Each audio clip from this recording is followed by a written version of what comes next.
Hello friends, welcome to my YouTube channel. આજે હું તમને બનાવતા શીખવાડીશ તુરિયા બટેટાનું શાક. એ છે ને એકદમ નવું. તુરિયા એટલે ઘીસોડા જે આપણે વાપરીએ છીએ ઘરમાં, તે ઘીસોડા બટેટાનું શાક. તો ચાલો આપણે તેની રેસીપી શરૂ કરીએ. તો સૌપ્રથમ આપણે કુકરમાં તેલ એડ કરીશું. ત્યારબાદ તેલમાં જીરું એડ કરીશું.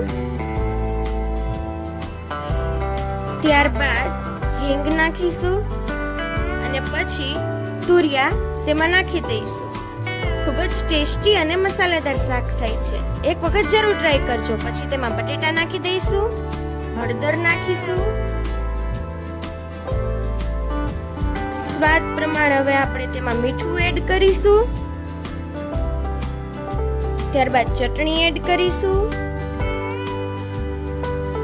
આ બધું એડ કર્યા પછી લસણવાળી ચટણી એડ કરી દઈશું અને પછી ટમેટા એડ કરી દઈશું. ટમેટાનો સ્વાદ ખૂબ જ સરસ આવે છે. પછી બધું જ એકદમ બરાબર રીતે મિક્સ થઈ જાય તે રીતે મિક્સ કરી દઈશું. જો મસાલા કેટલા સરસ પડી રહ્યા છે, એક વખત ઘરે ટ્રાય કરજો. બહુ સરસ લાગે છે શાક. પછી મને કમેન્ટમાં કહેજો કેવું બને છે.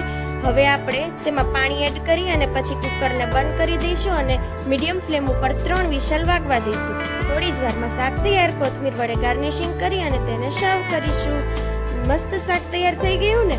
જો તમને અમારો વિડીયો ગમ્યો હોય તો અમારા વિડીયોને લાઈક કરો, કમેન્ટ કરો અને વધુમાં વધુ શેર કરો.